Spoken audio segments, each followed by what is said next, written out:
My guest today is Praise. Praise is a contestant, was a contestant on the just ended Big Brother Naija last year. Now, I've talked to a lot of the more prominent Big Brother contestants, especially the ones that resonate with me deeply. But I wanted to talk to Praise from a different angle. He spent 6 weeks in the house, and he took a lot of personal risk to be in that house, including riding from Abuja to Lagos during a lockdown inside a pandemic. Did he think that that risk was worth taking? And how does a person who only spent, does that show really change your life, even if you spend just 6 weeks on Big Brother Naija? I'm looking forward to talking to a young man who appears like he's having a blast with whatever life has given him.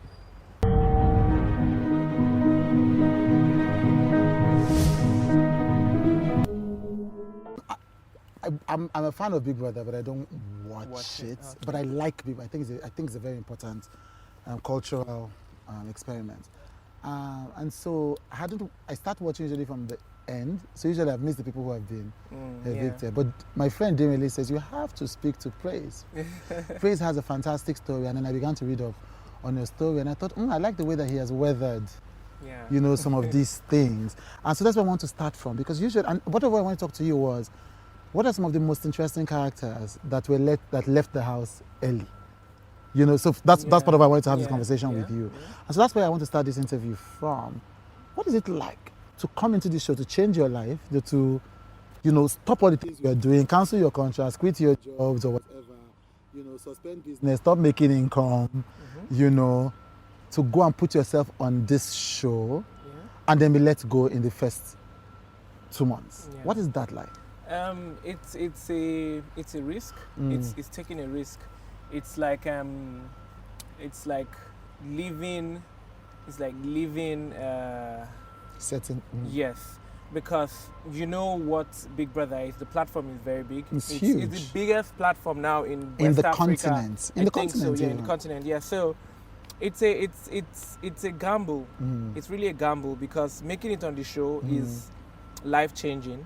So someone like me, I was a fitness instructor before Big Brother. You have a very interesting profile. Fitness instructor, personal trainer, and a certified Latin and ballroom dancer. I love that. So I felt like my work wasn't getting much visibility. Right, yes, and I decided to go for Big Brother.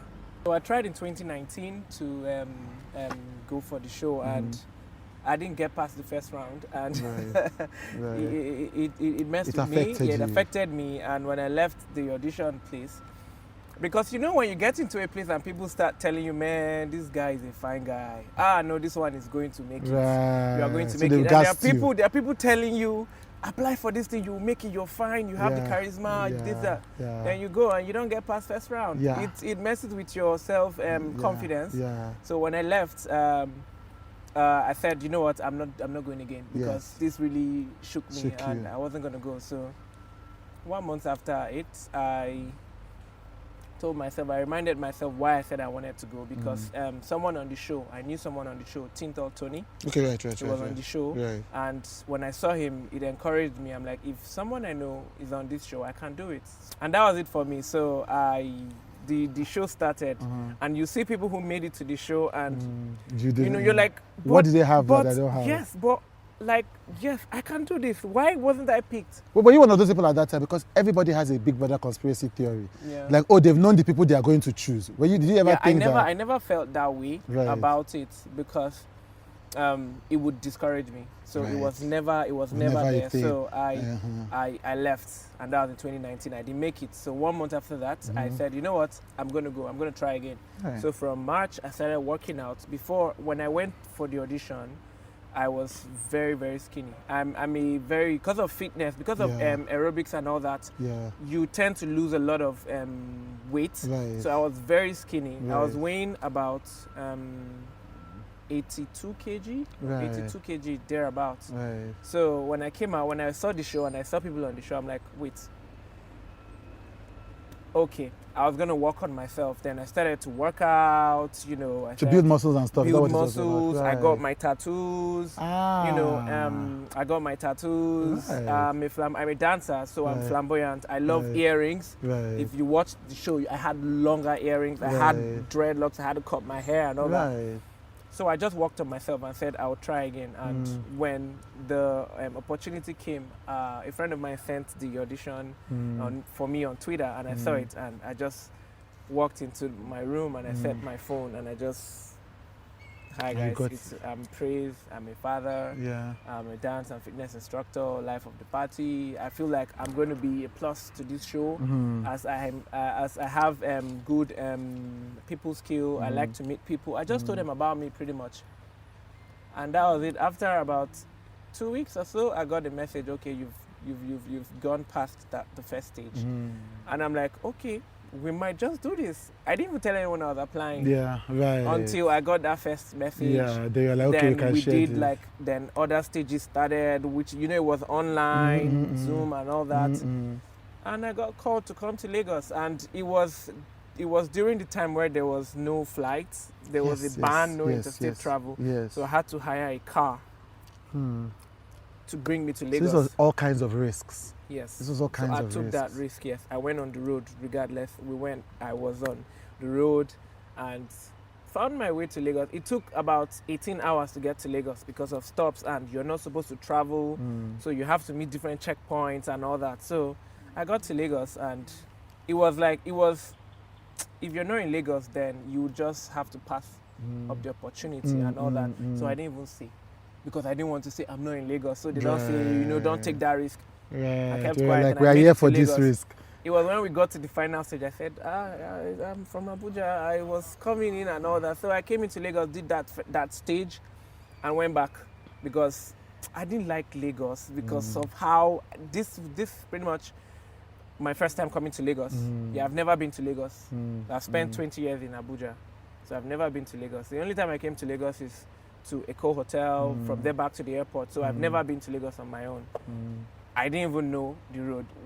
At intervals, I'll use Google Maps to confirm that you have not been sold. I'm on the right track, So it was pretty much that. I finished and I went back to Abuja, and I got back to Abuja on a Saturday, and I was called on Sunday. There's another one for the next day.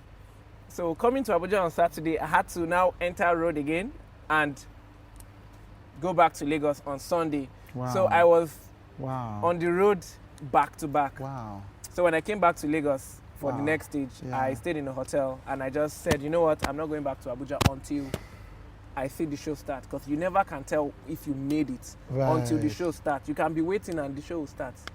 I don't understand that. Yeah, like if you don't make it, you won't get a call back. Oh right. Well, that's horrible. So you won't get a call back. It's all procedure. So I mean, yes, I guess, so that it's also a surprise. Yes. So I stayed in because you can't say anything. So all this while, I couldn't tell my friends, I couldn't tell family, because I don't want to tell somebody and someone to say, oh, please pass this stage up, and it gets out. Yes, they will now suffer the consequence. I'll suffer the consequence. So I didn't tell anybody. So I just stayed in Lagos until I found myself on the show. Really? And every single time I was on lockdown and waiting to get on the show, because it's not a guarantee. All I could think about is how my friends would be so excited when they see me. So none of my friends knew. So I could play the pictures, like I could always play what their reactions would be like. And that's how I made it to the show. I had no idea. I didn't know nobody.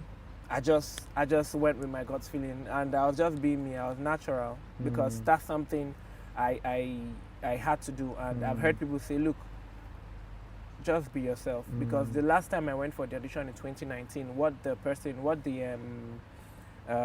judge told me was, I'm sorry, you are not what we're looking for this season. Right. You get, so when I auditioned, I was still myself. I didn't tell a lie. Right. I talked about everything about me, because if I do that, if I am what they need on the show, I will make it into the show. So I don't want to lie and not make it into the show because I lied, So I was just being honest, and that's how I made it into the show. You're listening to With Chude. So then, when you do all of so first two things occur to me. One is, So while I'm looking at it as, oh, you know, oh, he was only there for 6 weeks after taking all this risk. Yeah. For you, it's actually huge progress because one, the year before you didn't even get a seat at the table. Yes. And now you get a seat at the table. Now you had a mission, which is, I want to use this as a platform to push what I'm doing. So for you, 6 weeks free airtime, you know, in the biggest platform in the world is huge. Yeah, that's amazing. I never thought of it like that. But still, does it hurt after all of that to only be there for 6 weeks? No. Right. No, because some people left at the second week. Speaking of, some people left at the second week, yeah, third week, yeah, fourth week, you know. Yeah. So it's to me the blessing because people keep asking me, what was your strategy? My strategy pretty much was no strategy. It was just to be myself. I'm a very natural person, you know. I'm blunt, so I would say it as it is. So, and I'm a very loud person, so I was that in the house. You know, when it's time to dance, I'm there. So I loved to dance in the house. You know, I love to mimic people. So I was very natural, and that was just it. I just wanted to be myself, and you know, even if I get 2 weeks, I want people to, you know me. So that was just pretty much it. I wanted to be present in the house because you can be somewhere and you're absent. Yeah. So I wanted to be present in the house. I wanted to be like a dominant person in the house, and I achieved that. So. Right. So you were a dominant person in the house. Yeah. So something that you've talked about often. So I'm not sure. You talk about, you know, the perception, or even you thinking to yourself, oh, I'm a fine boy. Yeah. Or there's a perception when you're on the show and the person says, oh, you know, people think, oh, you should win this. So I'm confused. So was it a plus or a minus to be perceived in that way? Yeah, I never thought about it, and I never gave thought to it because it doesn't make sense. Okay. You know, I don't think it would have changed a thing because at the end of the day, you know, looks. I've seen competitions where the finest person, you know, you don't have to be fine to win a competition. You know, I feel like it's also grace. I feel like it's also grace, and when more people understand you or can relate to your story, you know, you get people. So to me, it doesn't matter. I don't think my looks had anything to do with the show. I feel like when I left the show was the time for me to leave the show, and you know, like I said in my interview after the show, the day I left the show was a very sad day for me because that was like the date of my late brother's birthday, and I didn't want to leave. Even if I had left on Monday, which is a day after that, it's okay because it's already a sad day because every 23rd of August, it's like a remembrance for my late brother. So that was pretty much, you know, what really hurt me leaving that day. I'm sorry about that. No so how did you cope with that? It was a very messy period because I'm the first child, and you know how your younger ones look up to you. The fact that my name is Nelson Praise and his name is Nelson Prosper, so he pretty much idolizes me like I'm his mentor. So my friends call me Nel P. It's like short form for Nelson Praise, and his friends also call him Nel P because it's Nelson Prosper. So it was a very hard time because this happened in 2014. That is how many years ago? 2014, that's like 7 years ago. And it was a hard time. It was really a hard time. I struggled. You know, I struggled. So how did you manage to just went through it? My father is Nelson Welt. He's a Nollywood actor. Right. Yeah. So he's someone who really he was a very strong pillar for us at that time because it's hard to see your mom cry. Just wake up in the morning and just cry at night. Just cry. For example, you're passing her room and you can hear her crying and weeping and all that. So my dad was like a strong pillar and he helped us through it. Right. Well, I'm glad for that. Did you think that you went into? Oh no, let's talk about this because we're talking about some of the controversy. One of the biggest controversies that I discovered as we're researching you was about your relationship with the mother of your child. Yeah. I don't understand what was the controversy exactly? Someone went on the show and someone was on the show. Yes. A colleague was on the show mentioned something about her age, which was a lie. I guess he was trying to hurt me. Right. You know, people get angry and do stuff. So I guess he was angry at that time. So he lied that she was Much yes, older. She was much older, Right. and it was a. I'm in the house. I didn't hear him say it. Okay, so you were in the house when I this was was in the house happening. when this was happening, so I didn't hear him say it. So when I got out of the house and I got my phone, it was. I could see it, and I'm like, when did he say this? Why didn't he say it to my face and all that? But Oh right, so okay, you know how like when people gossip in the house, yes, and it is so it so was you don't like know. a gossip, and Right. no one even heard it. A lot of people came out of the house and saw it. So Right. you know, you never can tell. You can't be everywhere at a time. Yeah, of course. But we tend to forget there are cameras everywhere, and whatever it is you're doing or whatever it is you're saying is being seen by the public. So what was this? So what was the scandal? In his own opinion, what he was trying to say is that what you were was he trying to say you were leeching off this person? Yeah, I think I think that was what he that was his point. That was his point. And this is the mother of your child. Yes. So this person is coming for something that's very dear to you. Mm-hmm. So how did you handle that coming out of the house? When I came out, people are not it was hard. Like I say, fans come to your page. I had fans coming to say, look, when this person gets out of the house, you have to deal with this person, this, that. I had friends of mine who were just waiting for, you know, this. And I said, look, at the end of the day, this is a reality show. And whatever happens in Big Brother stays in Big Brother. So I cleared the air when I came out. And, you know, I said, it's his opinion. And and we still talk. You know, we still talk. I still talk to him. So I felt like people do things when they're angry. People do things when they're angry, but it's fine. It was a low blow. Yeah, but then it's okay. So you've moved on. It's okay. I've moved on. How do you do that? How are you able to move on from stuff that? Yeah, because I want more for my life, and I want more. I'm hungry. Yeah. So dwelling on past and dwelling on negativity just further makes you sulk. Yeah. It makes you and drown. You get stuck. It makes you sulk. It makes you drown. So I don't want that. I don't want that. I love that. I have a son. I have a child. Yeah. And I want to be able to provide for him. I want him to have a good life, so that's what I'm focusing on. So the Big Brother, he wasn't affected by all of this drama in any way, right? I mean, I guess he's very young, yes. So that doesn't even happen. But did you worry at any point? I mean, just for him or anything? No. Because what I always wonder is, it's just sometimes the amount of vitriol that comes out of the Big Brother experience. I don't know that I would survive. You know, I don't know how anybody survives. I don't know how Ebuka survives it as the host. Today they say he's sleeping with this one. Tomorrow they say he's the one that made this one come into the house. Next tomorrow they say he hates this one. Then the next people that said they hated this one will now say, no, okay, it's not this one he hates. I remember that Chigo put on the t-shirt, not everything is Ebuka's fault. You know, and then the housemates, there's so much hate. People say, oh, this one abused this one in the house. How do you cope with that?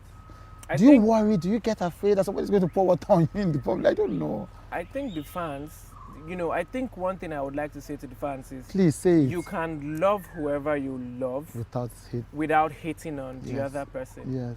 You know, if you love this person, if you love A, it's okay to love A, but you don't have to hate on B, because the way I see it, it's an ocean.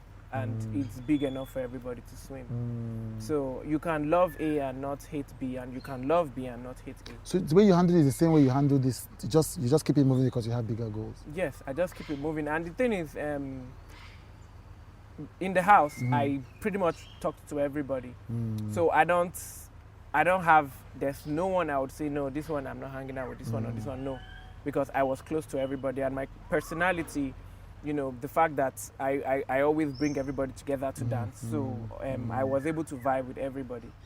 So I'm pretty much friends with everybody. Yeah. So when someone says something awful, when I read it, I look at my friend and I say, this person doesn't even know me. Right. So there was no effect of this program on. There was no, as we were saying it.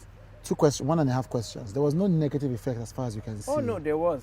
Okay, yes, there was negative effect. What would that be? The show. It gives people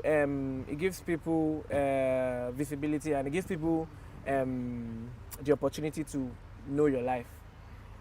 So going on the show, as soon as you make it on the show, everybody's going to go and research. Okay, let's see what this person was doing before. So it pretty much gives people, view to your life. Before if you were private before, everyone pretty much knows you. So everyone is like watching. People are watching you. Like when you think people are not even watching you, everyone is watching you. And also, like I said, the trolls, they just don't stop. They never stop. They just don't stop. No matter what. There's nothing you do. If you do something today and a troll comes to your page and say, I beg you, this thing you for do I'm like this. If you do it the other, if you do it like that, that same person will still, people just, like I said, people just hate for no reason. Like sometimes when someone says something awful, when I read it, I look at my friend and I say, this person doesn't even know me. Like you don't even know what I'm about. You don't even know me personally, and you're saying this kind of thing about me. So yeah, and fame comes with it. Fame comes with negativity and positivity. Yeah. You can share this podcast with the hashtag #WithChude. If you had a younger sister, I won't talk about. But if you had a younger sister who wanted to go into, that just reminds me of your sister, who you're very proud of, and I see all of that. But if you had a younger sister or elder sister, whoever, so what do you love, who wanted to go into the Big Brother house, based on all you said, would you tell the person to do it? I wish I had someone who I knew personally, who had gone into the house. But before you went. Yes. So you would know what it's about. Because when going into the house, I didn't know much. I watched the show, but then there are so many things different. Yes. Yeah. Being it that I've been there and done that, I would give the person some pointers and advice. Right. Because the truth is, you cannot say this is what you need to do to get on the show. Right. What you can say is, if you're on the show, try to do this, try to do that, try to be this, try to be that. That's it pretty much. So you would say yes to the person doing it, but so you have to be ready. Yes, you have to be ready. That's just it. Yes. Speaking of your sister, I know that you've been very open about your relationship with your sister, even though she's dealing with it. Did you not worry? I think your sister's name is Favor Nelson. Yes. Yeah, and she's a model. Yes. But also it's interesting because she's an amputee. Yes. And she's a model. Yes. Did you not worry that bringing her into the public eye was now going to bring all these trolls? Thinking about that is something before I went on the show, she wanted to do. She wanted to be a model. She wanted to be popular. And like I said, she's a very, very strong girl. Yeah. She's one of the strongest girls I know because she doesn't let it pull her down. There's nothing I do she doesn't do. We play video games together, we cook together, we hang out together. Right. She dresses up. There's nothing she can't do because it happened when she was 6. Right. It happened when she was 6. Right. It happened when she was 6, so and now she's gonna be 22 this year. Right. She's gonna 6 to 22. That's how many years? That's like 16 years. Yeah. So it's something that she had to get accustomed to. It was I think when it happened to her, I was in SS1 or so, and I struggled. I was failing in school because I just didn't understand why it happened and why it would happen to her. Being a teenager, I was being suspended in school several times because I was angry at the world. So I was angry at the world, so I was doing everything wrong. I would do everything that is bad. Like if you say, okay, this is what you're supposed to do, go to school, I'm leaving school, I'm leaving school, I'm going to play video games. I was just angry and I just didn't care. Right. So how is but now, seeing how she has picked herself and all that, it's really good because I think few months before I went on the show, there was something happened where she went because she's a face model, where she went for a job, and when the person saw her and saw she was amputee, the person just didn't want to do it, and she came home and she was crying. She was crying, and it really hurts me because you want someone to be a face model, and what does what does face modeling have to do with your arms? Because but then people are still like that. You know, this is a global age, but people are still like that. So I wish right now the person would see this and say, oh, I wish I didn't do that because I'm popular and she's popular too. So you're lost. You're lost. So what's life like for you now? It is different. It is different, you know. I don't get to go to my amala joint, to where I go, you know, the way I used to go. Yeah. Because the truth is, that same amala joint you used to go to now, when you go there, it's different because of the platform. You know, you want to go somewhere, sometimes you have to time when you want to go to a place, I know that. so you don't get recognized and all that. And sometimes, like I said, we're human beings, we have feelings. Sometimes we're not just happy. You can't be happy all the time. And, you know, maybe you go out and, you know, fans want to take pictures and you're not feeling up to it and you're like, please, I can't take pictures. Some people dim. And I think that's why some people say, this one, I met him at so-so place, or I met this one at so-so place and I wanted to take picture and he was just doing shakara. It's not that. You know, people need to understand we're human beings and we have feelings, and sometimes you're not just in the mood, you know. So it's pretty much that. And also the popularity. I enjoy the popularity because, you know, even for your friends, you're like the golden egg. When you're hanging out with your friends, they're all around you like, nobody comes near this guy and all that. So it's just fun. It's fun to scroll on the internet and you just see your pictures everywhere. You know, you see, so it's so all considered, this was a good decision. Yeah, it was. Well, thank you so much for joining me. Thank you. This was a fantastic show. Thank you very much. It's great to meet you. Thank you for listening to With Chude, the podcast. To hear the full conversation, join our community on listen.withchude.com or find it on Apple Podcasts. Let's be human.